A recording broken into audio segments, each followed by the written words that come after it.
손살에 치던 조국 교수, 결국 문재인 대통령이 갔던 그 길로 들어섰습니다.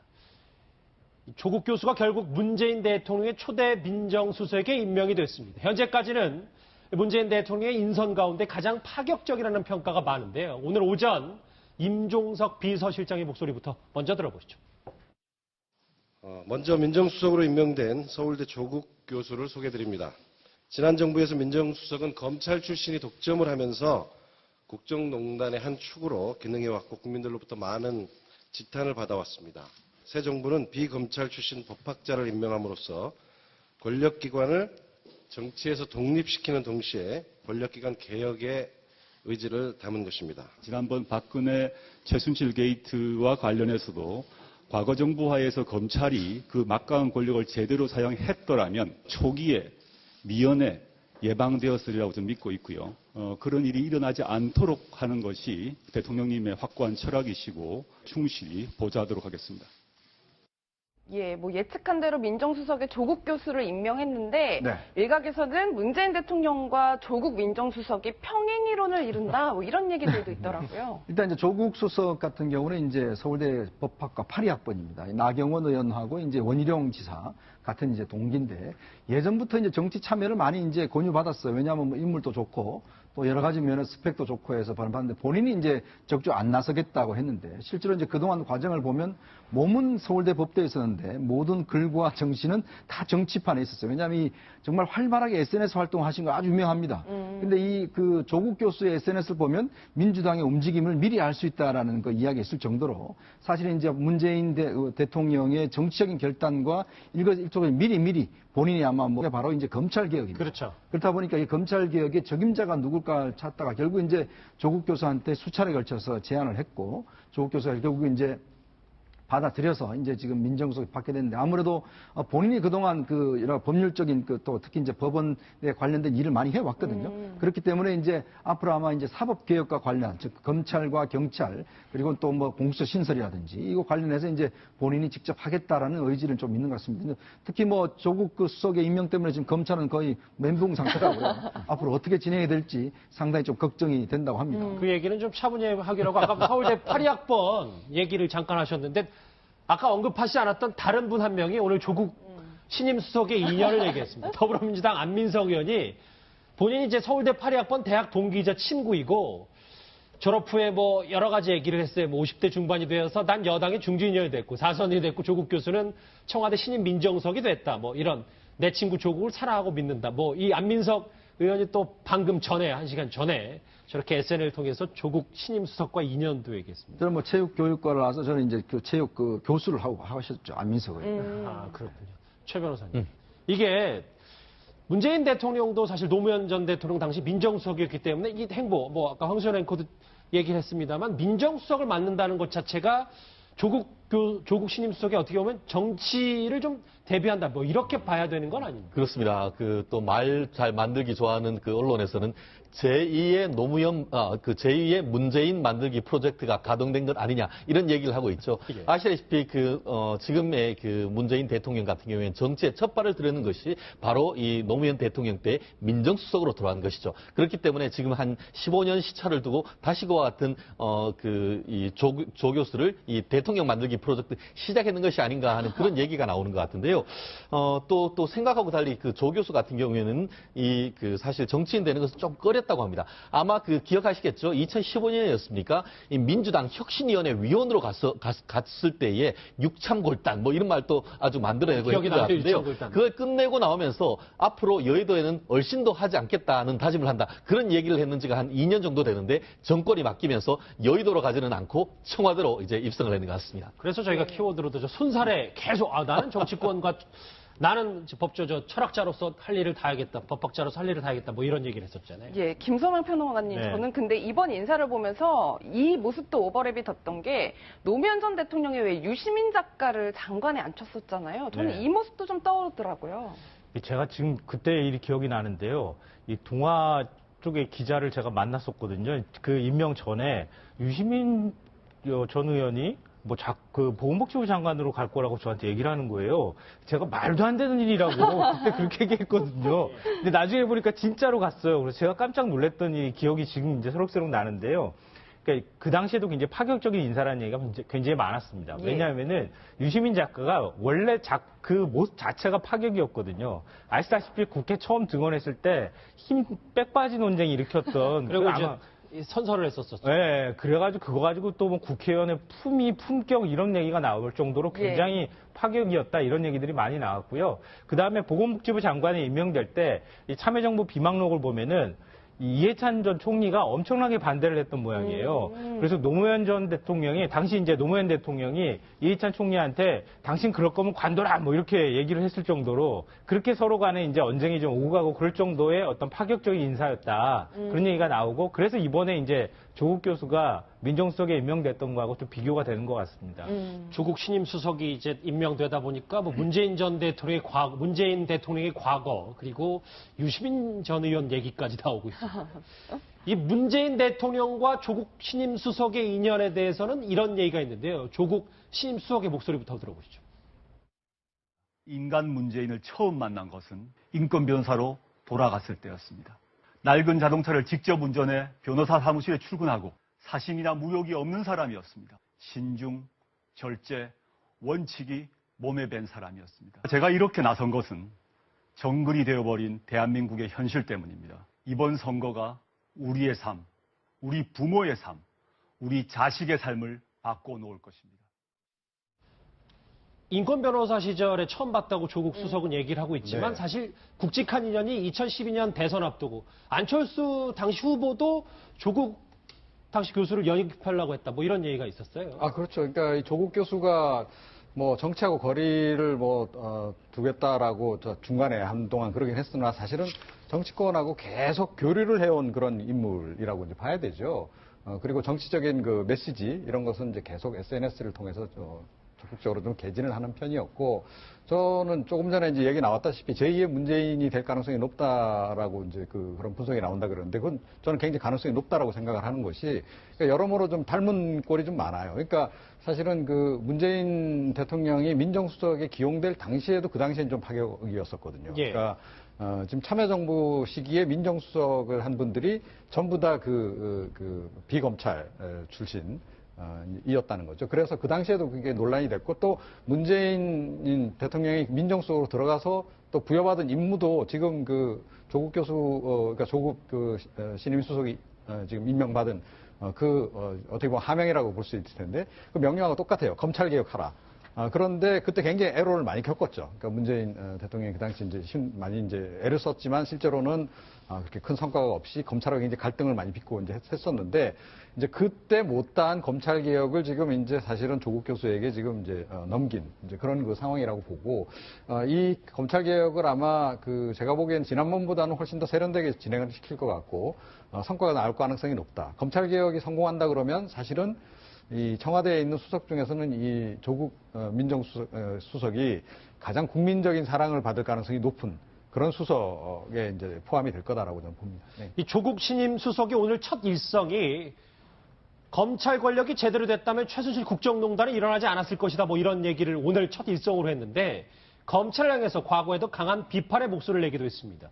그 목소리 한번 같이 들어보시죠. 네. 조국 교수가 과거에 했던 말을 저희가 사인이 아마 준비가 좀 안 됐었는데, 최 변호사님. 과거에 조국 교수가 판검사가 되지 않겠다고 선언한 일화가 좀 유명한 게 있지 않습니까? 그렇습니다. 서울법대에는 특히 파리학번 중에 잘 나가시는 분들이 있습니다. 여기에 방송용어로 적합하지 않을 정도로 서울대 무슨 파리 뭐 이런 정도로 이제 얘기가 있는데요.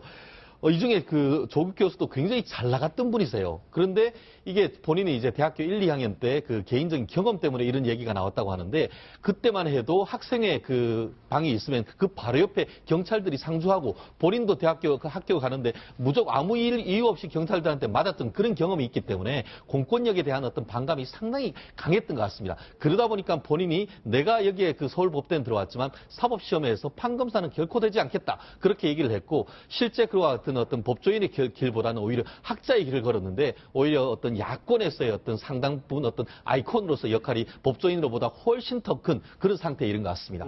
예, 이현정 의원님 네. 앞서서 지금 조국 교수가 임명이 되면서 검찰에서 굉장히 긴장을 하고 있다 이런 말씀하셨는데 만약 법무부 장관에도 비검찰 출신이 임명이 되면 굉장한 시너지 효과가 날 것 같아요. 그렇죠. 이제 사실은 검찰 조직이라는 조직이 간단치 않은 조직입니다. 워낙 이제 상명하복이 강한 조직이고 항상 또 이해관계에 굉장히 그 어떤 자기 보호 본능이 굉장히 강한 조직이거든요.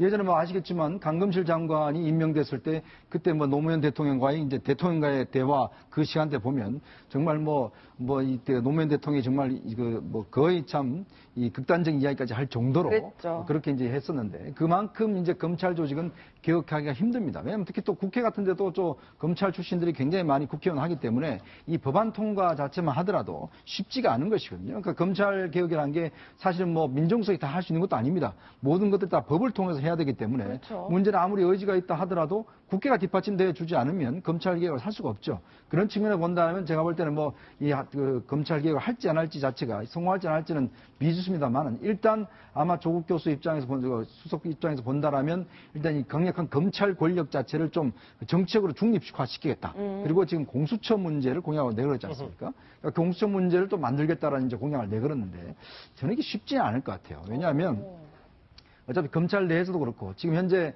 의회 의석 구조로 볼 때 자유한국당이 반대를 하면 사실 이게 법안 통과되기가 굉장히 힘들어진 상황이거든요. 그렇다고 한다면 지금 내년 아마 조국 교수가 오늘 그 이야기 했지만 내년 지방선거 전까지는 해야 된다. 왜냐 그 뒤에 되면 못한다 이야기를 했는데 예. 시간적으로 여유가 없습니다. 올해 정기국회 아니면 내년 초 임시국회 이때밖에 시간이 없기 때문에 상당히 좀 아직 방금 보니까 김수남 총장이 일단 사의를 표명했네요. 잠시만요. 지금 아침 9시 30분에 예. 아침 9시 30분에 그 임종석 비서실장의 입으로 이 신임 수석들, 특히 조국 신임 수석, 민정수석이 임명이 되자마자 글쎄요, 최 변호사님, 저것은 조국 민정수석이 신임 임명, 민정수석이 임명과 저 김수남 검찰총장의 저에게 관련이 있는 겁니까?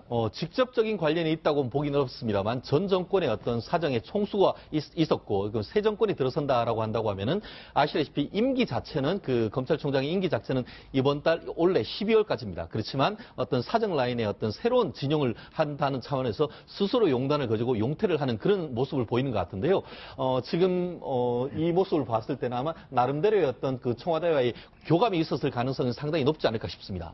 다시 한번 정리를 해볼게요. 속보 한번. 예, 김수남 검찰총장이 방금 전 2시네요. 2시에 전격적으로 사퇴했습니다.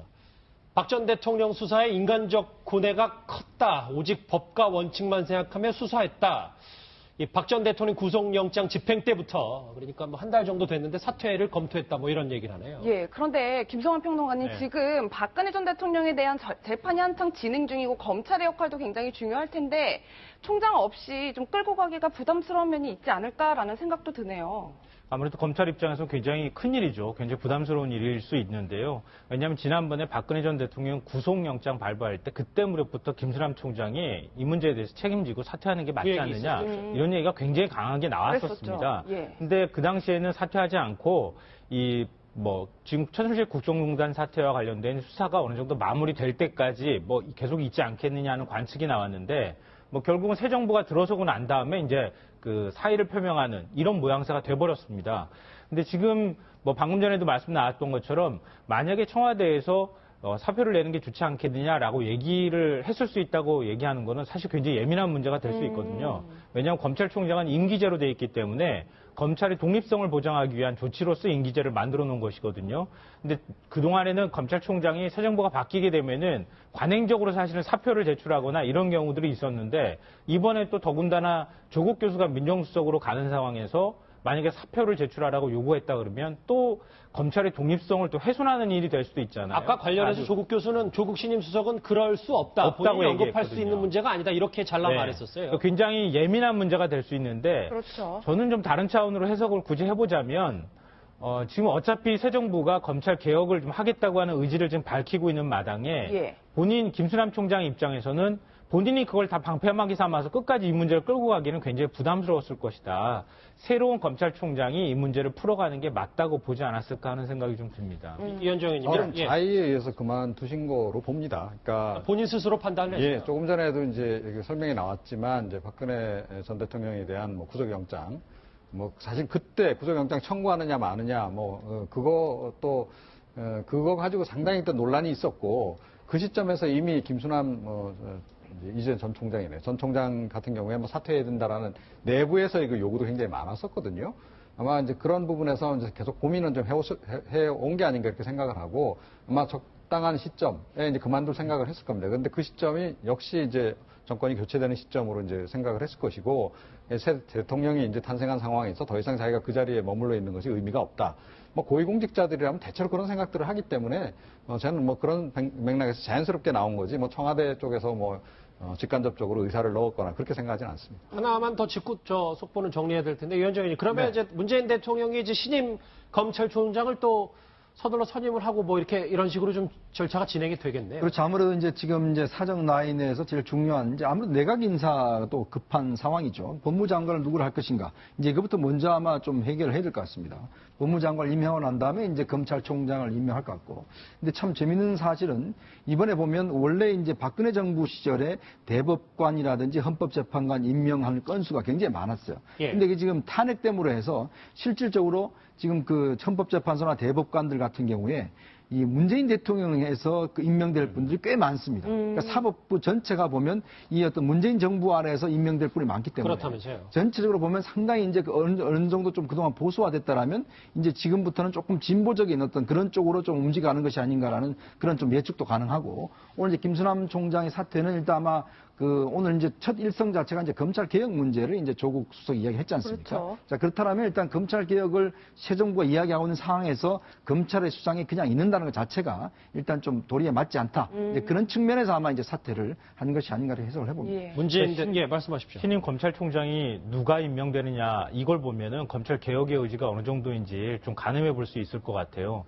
근데 이게 이제 문재인 뭐 대통령도 그렇고 지금 조국 교수도 얘기하는 것도 그렇지만 검찰의 자율적인 내부 개혁을 그 참여정부 때는 추진을 해왔거든요. 강금실 법무부 장관 이제 임명하고 물론 이제 반반이라고도 볼 수 있지만 근데 그렇게 하고 난 다음에 사실은 실패했어요. 잘 아시다시피 평검사들하고 대화하면서 노무현 전 대통령하고 같이 맞짱을 떴다고 하는 얘기가 나올 정도였거든요. 그렇게 기계가 있었던 검찰이었는데 예. 결국 지금 검찰이 과연 내부 개혁을 할 수 있느냐 없느냐 이런 이제 척도 바로미터가 될 수 있는 게 누구를 검찰총장으로 임명하느냐 이걸 보면은 아마 어느 정도 그 의중이 실려 있는지 이렇게 가늠해 볼 수 있을 것 같습니다. 예, 최 변호사님, 근데 누구를 신임 검찰총장으로 앉히든지 간에 이 검찰총장의 역할이 개혁도 중요하겠지만 또 한편으로는 조직 보호도 필요할 텐데 굉장히 부담스러울 것 같아요.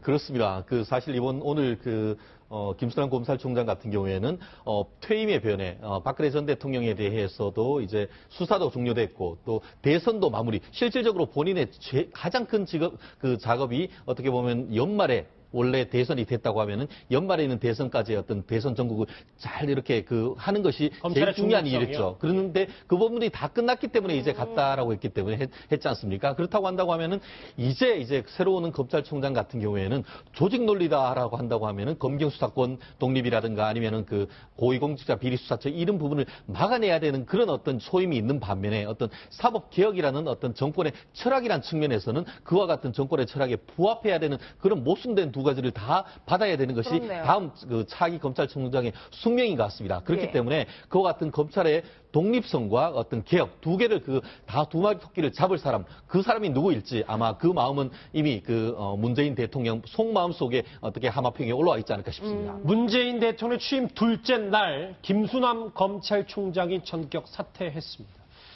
관련 소식은 또 이따 짚어볼 얘기가 분명히 있을 테고요. 문재인 대통령의 어제부터 오늘까지 첫 인선에 야당은 철저한 검증을 예고했습니다. 오늘 목소리 한번 들어보시죠.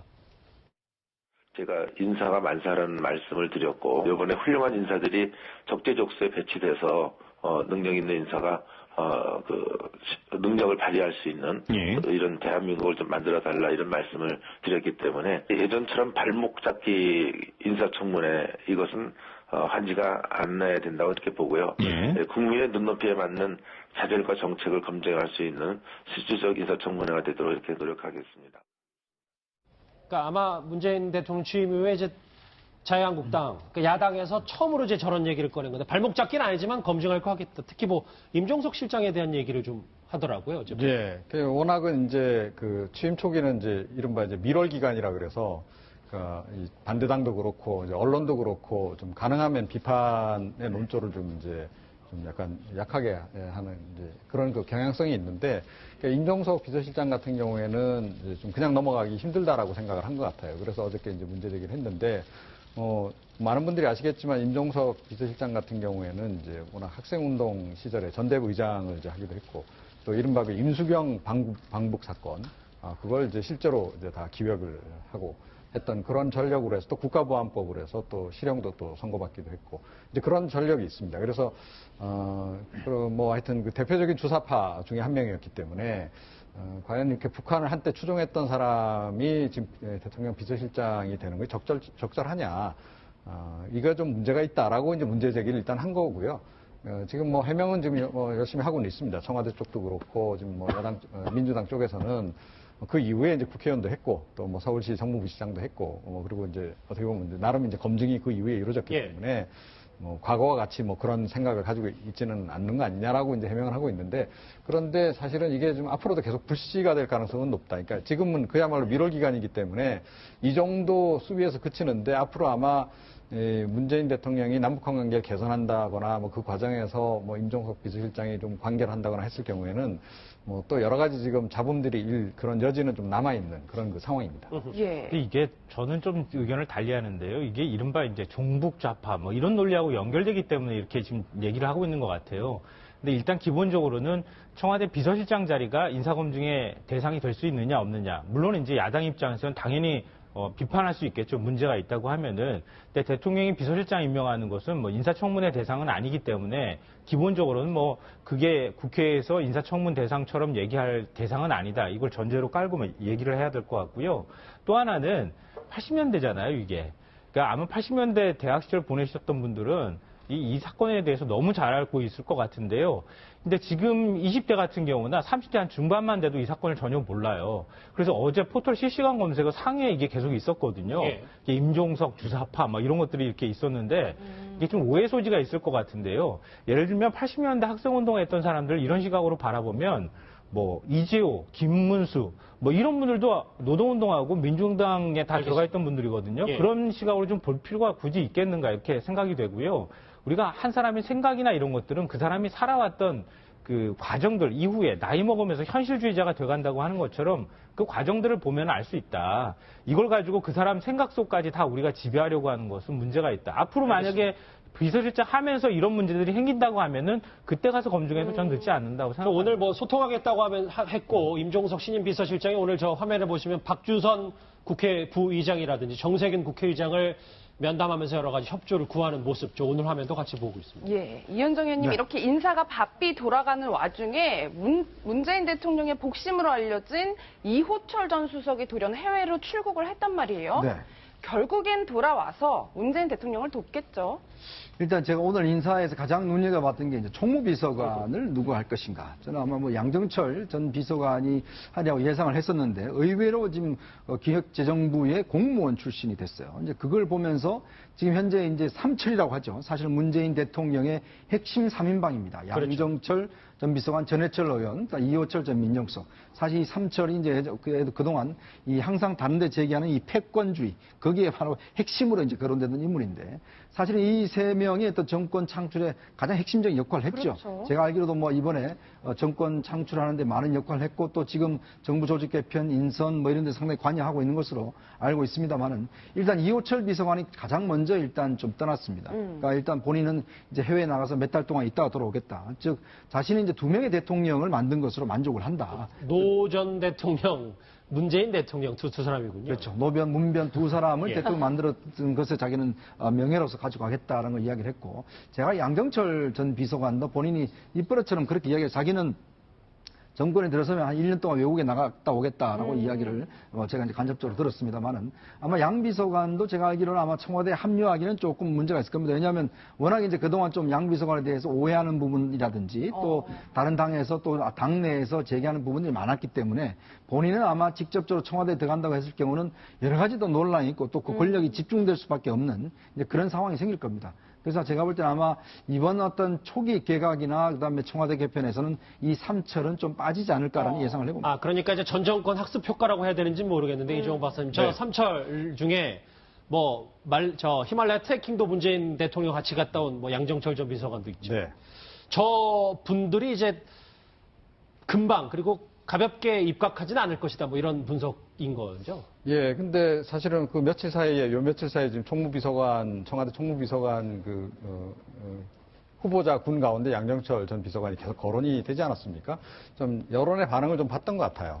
그리고, 어찌됐건 이번에 사실은 이제 광흥창 팀이라고, 그러니까 문재인 대통령이 이제 선거를 실제로 주도하는 그런 기획팀을 하나 이제 꾸린 바가 있고, 거기에 이제 지금 이제 거론되고 있는 대부분의 이제 인물들, 그러니까 문재인 대통령의 최측근들에 해당하는 사람들이 모여서 이제 선거 캠프를 실제로 기획을 하고 이제 이래 온 것으로 지금 알려지고 있습니다. 그래서 거기에 소속됐던, 거기에 함께 합류했던 사람들이 대부분 청와대로 들어가지 않겠냐 이런 관측이었는데, 아마 조금 수위 조절을 좀 하는 것 같아요. 그러니까 모두가 한꺼번에 들어갈 경우에는 이것도 측근 정치한다라고 하는 그런 또 비난 여론이 좀 우려도 있고, 예. 특히 또 이 임종석 비서실장 임명 이후에 또 워낙 또 운동권 출신으로 다 채우는 거 아니냐라고 하는 지적이 이제 나오면서 총비서관도 잠시만요, 이종호 박사님. 저 2시 15분이 됐는데 윤영찬 신임 홍보수석이 청와대 춘추관 2층에서 하나는 첫 문재인 대통령께서 브리핑을 엽니다. 그 목소리 한번 들어보시죠. 시진핑 중국 주석과 첫 통화를 했습니다. 그 내용 먼저 발표를 드리고요. 두 번째, 부임 총리께서 우리 황교안 총리께서 사임하신다는 내용 그 바로 전해드리겠습니다. 먼저 문재인 대통령은 오늘 정오부터 40여 분간 시진핑 중국 국가주석과 취임 후 첫 전화 통화를 했습니다.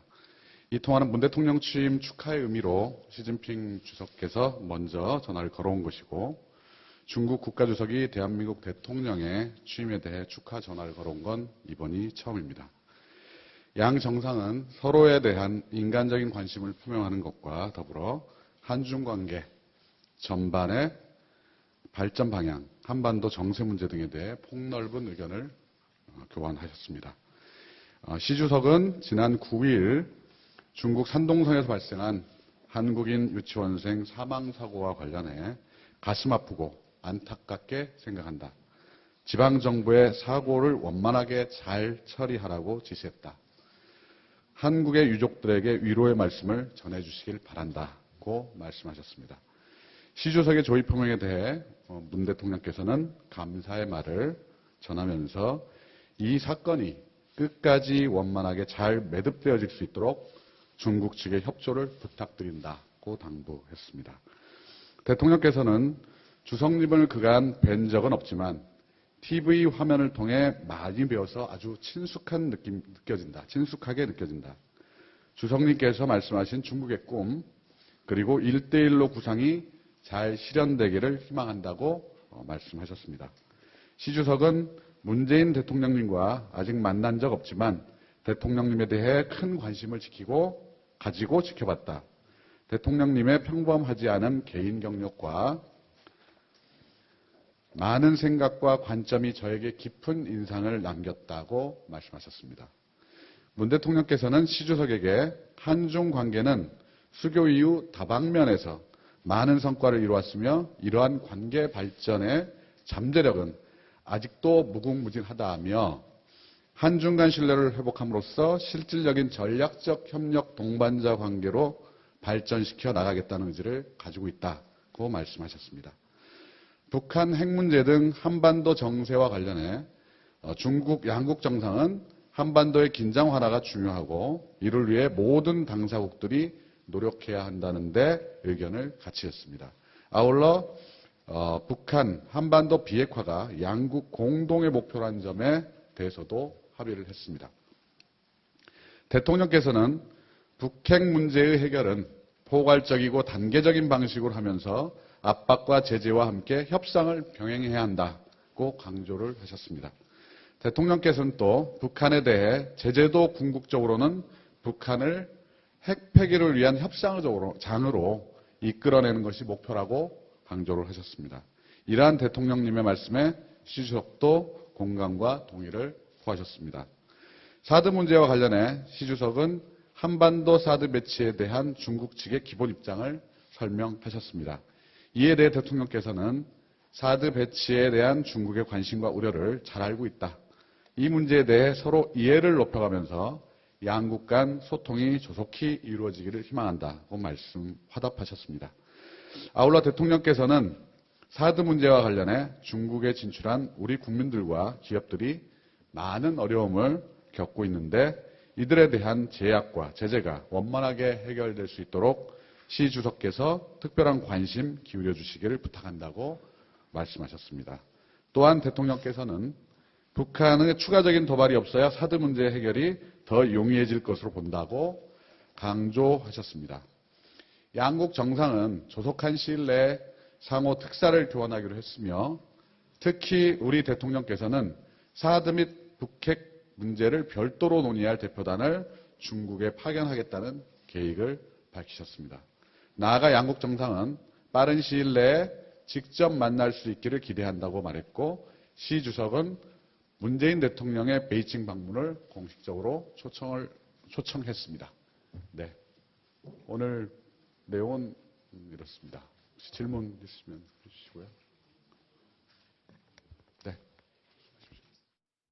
윤영찬 신임 홍보수석의 첫 브리핑, 그러니까 문재인 대통령과 시진핑 중국 국가주석이 40여 분간 통화해서 여러 가지 한중 관계에 대해서 심도 있는 얘기를 나눴다라는 첫 홍보수석의 브리핑 얘기 함께 했습니다. 청와대 잠깐 다녀왔고요. 그리고 이 삼철 그리고 신임 조국 교수의 얘기까지, 신임 수석 얘기까지 좀 짚어봤습니다. 다음.